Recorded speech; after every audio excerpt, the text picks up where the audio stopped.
Lawrence, what a team we have. I'll tell you, life's about priorities. You all know that, right? That's why you moved this rally up. You might wonder why. We looked at the schedule. We knew the Phillies were playing tonight. And the person who holds me accountable, the biggest priority of my life, Lisa, is over there, my wife, Lisa. Hey, put your hand up, buddy. Smartest thing I ever did in my life was to marry her 37 years ago in the house we live in now in Montgomery County. How many of you think that was true of your life? Smartest thing you did was to marry the person of your dreams? Running in this campaign has been a dream as well. I have got to meet so many wonderful people.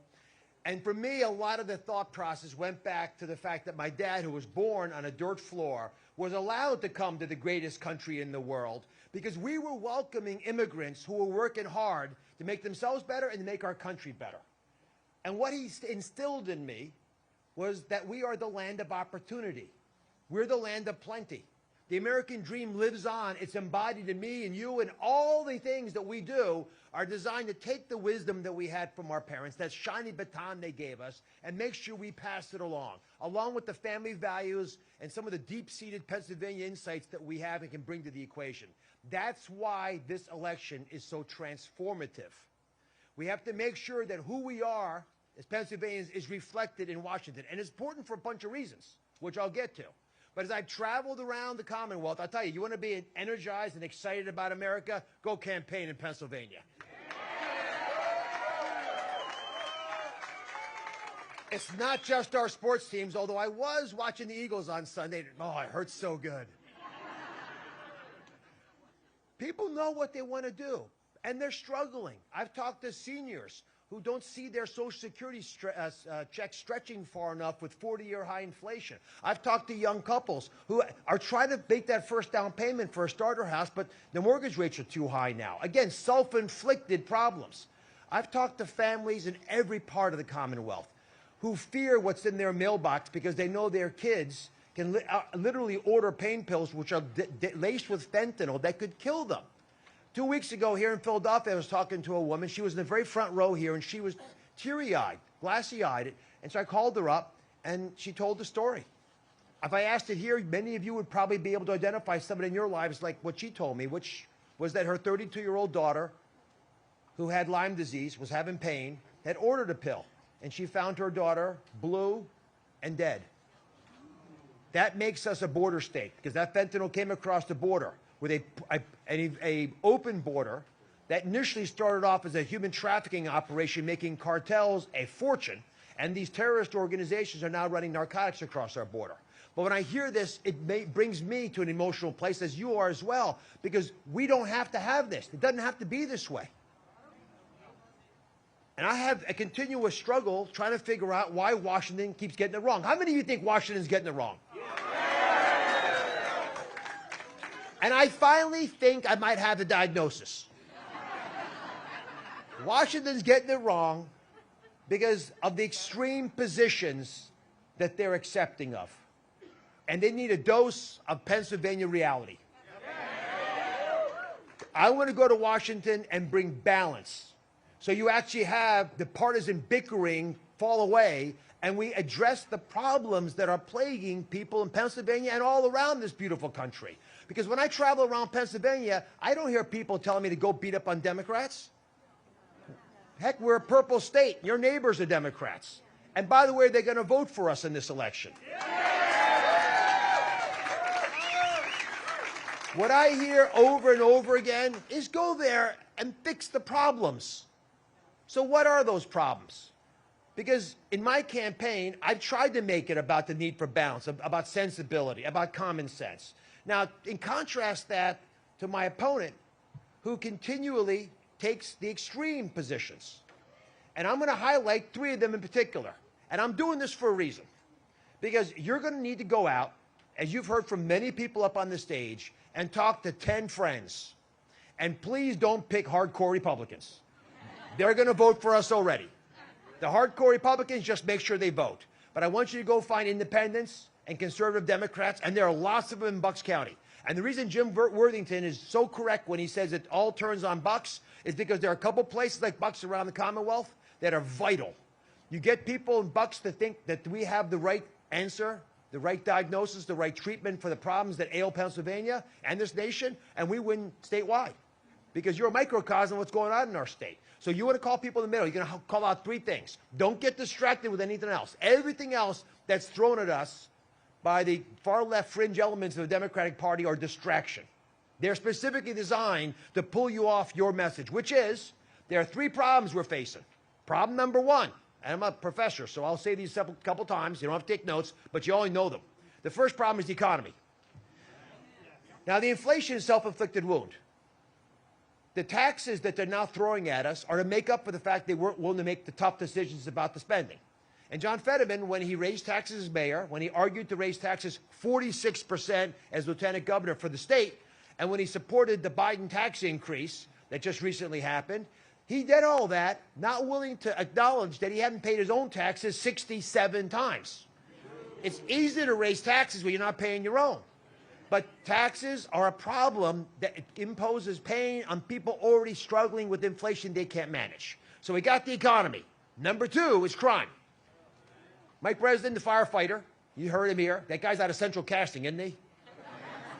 I mean, I tell you, some of these folks I've been so blessed to meet. And when I was endorsed by the Fraternal Order of Police, which was one of the greatest honors for me, because these folks are running towards the crises. The firemen are as well, the state patrollers.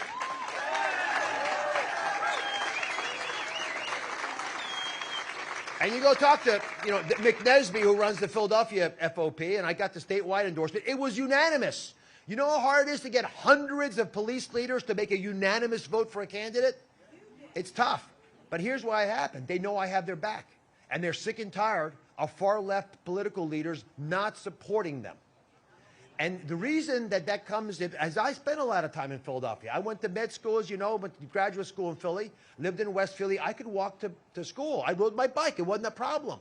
Parents can't let their kids go outside. They tell me they buy video games for them now. It's too dangerous. Up in North Philly, I did a prayer vigil. The pastor said it's easier for him to buy fentanyl than baby formula. Are you kidding me? And the police aren't being supported, so they're retiring in high numbers, and we can't recruit more. So the solution is let people do their jobs, which is what I want to do. Let police do their jobs, fund them.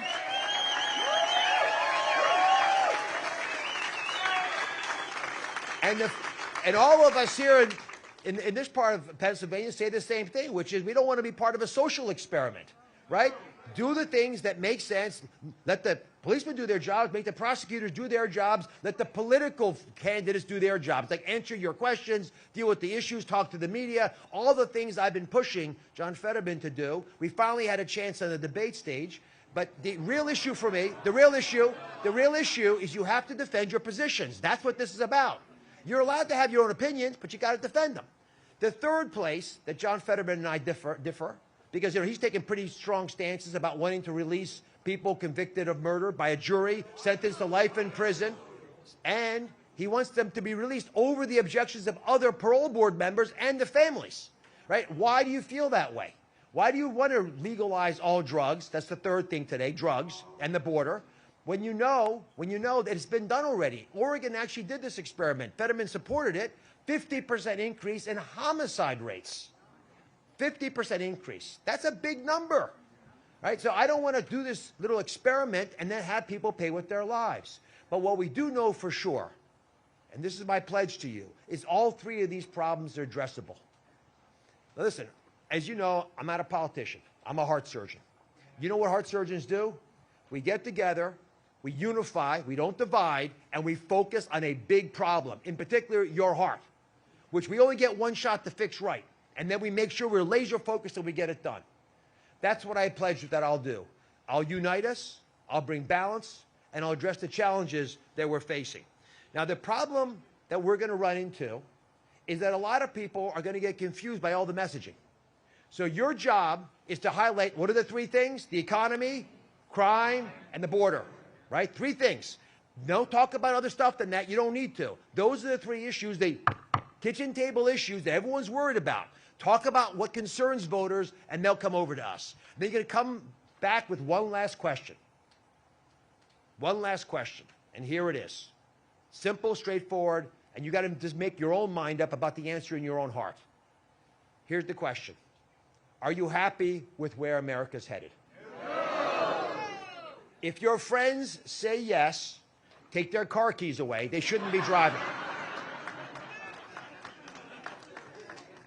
But if, like me, you say no, that we're unhappy, we're concerned, we love this country, it's given us so much opportunity, we'll do whatever it takes to fix it.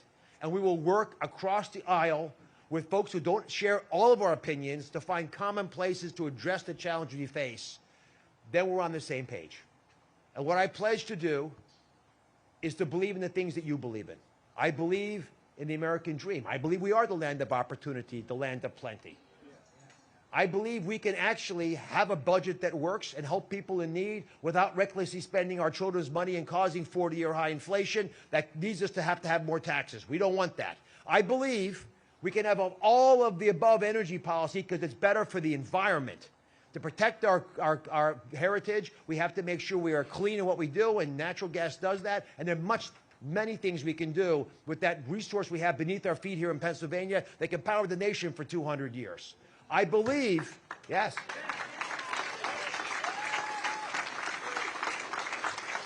Philadelphia will be a wealthy city if we can bring natural gas and export it from here. Tens of thousands of high-quality trade jobs, billions of revenue. The taxes will help us build back the beautiful city that is the city of brotherly love and that we all adore.